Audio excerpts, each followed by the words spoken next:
Assalamualaikum warahmatullahi wabarakatuh. Perkenalkan, nama saya Muhammad Farhan Nobrinanza. Nah, di sini saya bakalan membahas sedikit tentang arsip keluarga. Nah, di sini saya bakalan membahas tentang pengertiannya, apa saja itu bentuk-bentuk dari arsip keluarga, bagaimana cara pengelolaannya, apa aja benda-benda untuk kita dapat menyimpan arsip tersebut gitu. Pokoknya kita bisa mengelola arsip tersebut dengan benar dan baik. Nah, sebelum kita masuk ke dalam jenis-jenis arsipnya, kita masuk dulu ke dalam pengertiannya. Kita harus tahu dulu apa itu arsip keluarga sehingga kita bisa mengelolanya dengan baik.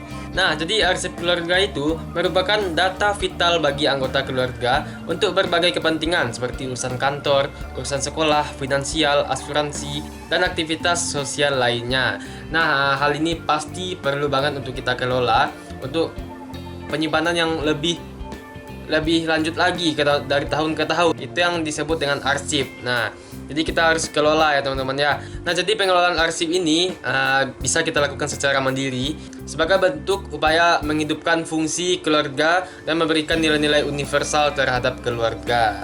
Nah, supaya kita bisa menjamin arsip tersebut dapat bertahan dengan lama, makanya kita bisa mengelolanya. Nah, pengertiannya sudah, kita langsung saja masuk ke dalam jenis-jenis arsipnya. Nah, apa aja arsip-arsip keluarga yang harus kita kelola dengan baik dan benar gitu loh. Nah, di sini saya bakal kasih contoh. Ini adalah arsip saya sendiri, bersifat individu maupun keluarga. Nah, di sini masuk dulu dalam akta kelahiran. Ini ada akta kelahiran saya. Nah, jadi akta kelahiran ini merupakan catatan sipil hasil pencatatan peristiwa kelahiran seseorang, yaitu kelahiran saya gitu ya, yang akan dimasukkan ke dalam kartu keluarga dan bakalan dikasih nomor induk kependudukan. Nah, itu namanya NIK dan akan ada juga nanti di KTP. Waktu kita udah mencapai umur 17 tahun baru kita bakalan mendapatkan KTP. Nah, akta kelahiran sudah selesai. Selanjutnya kita masuk ke dalam KK. Nah, jadi KK atau kartu keluarga tuh kayak gini ya teman-teman ya bentuknya. Nah, jadi KK itu adalah identitas keluarga yang memuat data tentang susunan, hubungan, dan jumlah anggota keluarga. Nah, semua keterangannya ada di dalam kartu keluarga tersebut. Nah, di sini juga banyak penggandaannya. Tuh, kartu keluarga semua, fotokopinya juga banyak disimpan oleh orang tua saya. Berguna buat ya misalnya terjadi hal yang tidak diinginkan atau yang membutuhkan. Ini soft copy-nya sangat-sangat berguna gitu. Nah, selanjutnya masuk ke dalam KTP. Ini KTP saya, KTP pribadi. Nah, KTP ini merupakan identitas resmi seseorang sebagai penduduk Indonesia. Kartu ini sudah wajib dimiliki oleh penduduk yang telah berusia 17 tahun dan lebih. Nah, kita masuk lagi ke dalam ijazah pendidikan. Nah, pasti semua orang punya ijazah pendidikan. Lulusan tamatan dari pendidikan itu pasti ada ijazahnya atau sertifikatnya. Nah, jadi saya mau tampilkan dan perlihatkan ini adalah ijazah waktu saya SMP, sekolah menengah dasar. Nah, ini bentuknya SMP. Dan ini juga ada SMA. Nah, seperti ini, masih tersusun dengan rapinya pakai plastiknya. Dan juga masih ada ijazah-ijazah yang lainnya seperti TK, SD, ya, dan sebagainya. Nah, masuk lagi ke dalam, ada juga surat tanah. Nah, ini bentuk surat tanahnya yang dimiliki oleh orang tua saya. Ada juga sertifikat atau piagam penghargaan. Nah, ini yang saya punya. Nah, jadi sebenarnya banyak lagi arsip-arsip keluarga ini yang harus dikelola. Tadi sebagai contoh yang saya punya aja, yang saya pegang aja. Mungkin yang lainnya masih banyak dengan orang tua saya disimpan supaya tidak kececer. Nah, selain yang saya sebutkan tadi, ada juga yang namanya IMB, yaitu izin mendirikan bangunan. Itu ada suratnya, bukti izin yang diberikan berkaitan dengan pendirian sebuah bangunan. Jadi itu ada surat izinnya. Nah, ada juga BPKB, buku pemilik kendaraan bermotor. Itu pasti ada setiap orang yang punya kendaraan. Itu adalah sarana identifikasi kendaraan dan berlaku sebagai barang bukti pengenal yang sah untuk kendaraan bermotor yang bersangkutan. Nah, jadi itu adalah tanda bukti kita mempunyai kendaraan. Dan selanjutnya juga ada surat nikah ya. Itu bagi orang yang sudah sah atau sudah menikah. Ada juga polis asuransi ya. Ada juga surat-surat perpajakan seperti NPWP dan sejenisnya. Ada juga rekening-rekening tagihan, struk belanjaan, foto-foto keluarga baik itu berbentuk cetak maupun yang udah soft file. Yang soft file sih bagus banget supaya tidak kehilangan nantinya. Tapi hati-hati juga filenya juga bisa hilang. Jadi kita harus menyimpannya dengan baik gitu. Nah, ada juga paspor ya dan sebagainya. Nah, itu adalah jenis-jenis dari arsip keluarga ya teman-teman ya. Nah, selanjutnya kita masuk ke dalam cara mengelola arsip tersebut. Nah, yang pertama itu adalah penciptaan arsip keluarga secara akurat. Nah, jadi dalam tahap ini identitas diri itu direkam dalam arsip keluarga, mulai dari akte kelahiran, KTP, ijazah, buku tabungan dan yang lainnya seperti yang sudah saya contohkan tadi. Nah, yang kedua itu ada namanya lakukan pemberkasan arsip keluarga secara sistematis. Nah, supaya kita bisa membuatnya secara sistematis, kita harus mengelompokkannya, menyimpannya atau membaginya menjadi beberapa klasifikasi. Ada klasifikasi seperti nama, nomor, pendidikan dan lain-lainnya. Nah, jadi dengan itu kita mudah dan dapat dengan cepat menemukan arsip tersebut sehingga kita dengan mudah dapat mengelolanya. Nah, di situ sebagian orang juga kurang, saya sendiri juga belum melakukan hal tersebut. Semoga kedepannya juga bisa mengelola arsip dengan baik. Nah, yang ketiga itu ada namanya perlindungan arsip keluarga secara tepat, yaitu melakukan perlindungan secara tepat agar arsip tersebut tidak rusak dan tidak hilang. Nah, bagian-bagiannya juga ada seperti menyimpan arsip di tempat yang tepat. Jadi kita kalau bisa menyimpan arsip di ruangan yang bersih, tidak ada kelembapan di sana karena dapat menimbulkan rayap juga ya.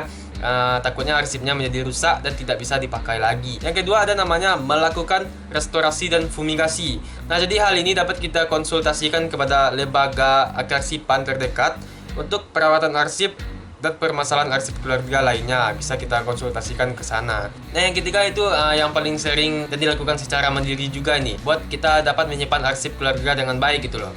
Membuat backup arsip keluarga. Nah, ini banyak kita temukan di layanan online untuk mengadakan atau mengalihkan arsip tersebut berupa fisiknya ke dalam bentuk digital atau PDF berupa file-file lainnya menjadi soft file. Nah, itu sangat berguna banget untuk kedepannya.